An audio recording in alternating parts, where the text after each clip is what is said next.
Ashama akkam jirtu kabajamtoota daawwattoota keenya kun Faajjii Miidiyaa Maattootaati. Amma kallattumaan oduu isiniif dhiyeessaa oduu waliin ana kennaa tolaati. Jalqaba irrattis oduu ijoo. Barri 2015 bara wangeelii mootummaa Waaqayyoo caalmaa addunyaa maraatti qaqqabeedha.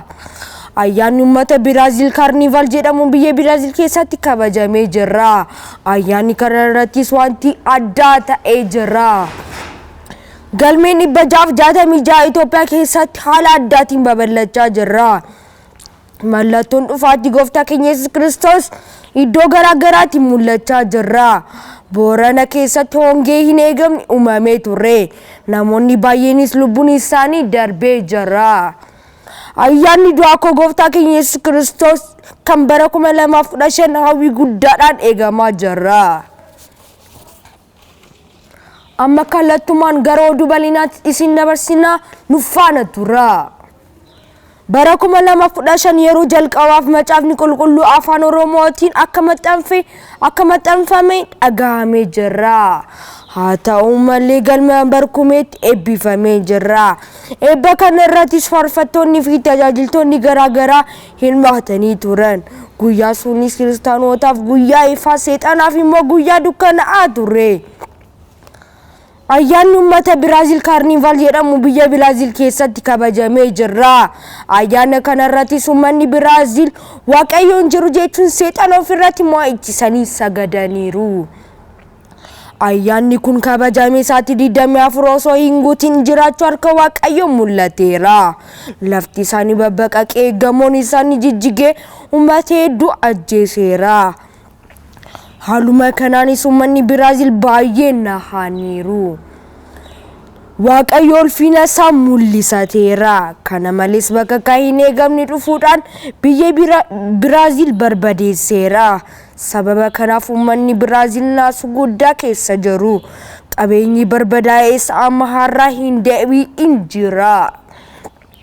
Isinis Waaqayyoon moosisaa seexana barbadeessaa isin jedha maddi ragaa keenya wangeelii. Seera boqonnaa 20 lakkoofsa 1 hanga 6 kan nuuf ibsetti ani Waaqayyo gooftaa kee isa mana garbummaa biyya Gibxi keessa si baasedha. Waaqayyoolii kan biraa tokkollee ana biratti hin qabaatin.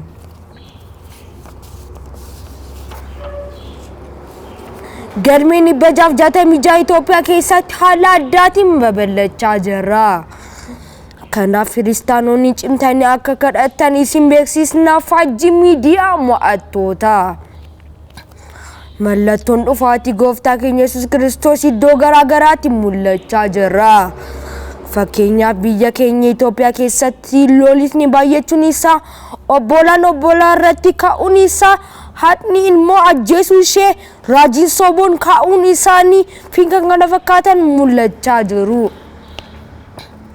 Miidiyaan ta'ee ture jedhamu maqaa faarfattootaa fi maqaa tajaajiltoota akka balleessaa jiru dhagahameera. Faarfattoonni fi tajaajiltoonni maqaan isaanii ka'es yeroo dheeraaf yoo itti dhagahames jiru qabannee jiru hin dhaabnu wangeela babal'isuuf itti fufnaa jedhaniiru. Miidiyaan ta'ee ture seexanatu nuti ergee fi namatu nuti ergeessaa hin beeknu jedhaniiru. Boorana keessatti hongee hin eegamne uumamee ture. Namoonni baay'eenis lubbuun isaanii darbee jira. Akkasumas loon hedduun du'aniiru. Kiristaanonni baay'een deeggarsa garaagaraa godhaniiru. Fakkeenyaaf raajii Masarat Taayyee, raajii Iyyuu Cufaa fi tajaajiltoonni hedduun kadhannaa deeggarsa garaagaraa godhaniiru. Kadhannaa hedduu boodas bokkaa roobuun isaa dhagahameera. Wal gargaaruun Yesuus Kiristoos isa gargaarsa hin nuufine irraa barannee jedhaniiru. Gargaarsii fi kadhannaa keessan ammas itti fufuu isin jenna Faajjii Miidiyaa Maattootaa. Ayyaanni du'aa gooftaa keenya Yesuus Kiristoos kan bara 2015 hawwii guddaadhaan eegamaa jira. ayyaanni du'aa koo gooftaa keenya Yesuus Kiristoos ayyaana gaarii akka isiniif ta'u wanta gaarii kan itti argatan kan fuutan kan ittiin mucaa argatan kan hin heerumin akka heerumtan kan hin fuudhin akka fuutan kan baratan akka milkooftan jaarsoliin keenya umrii dheeraa akka jiraatan biyyi keenya akka nagaa taatu hawwii keenya asumaan isiniif dabarsina faajjii miidiyaa mo'attoota waan dhaggeeffataniif guddaa galatoomaa turtii gaarii.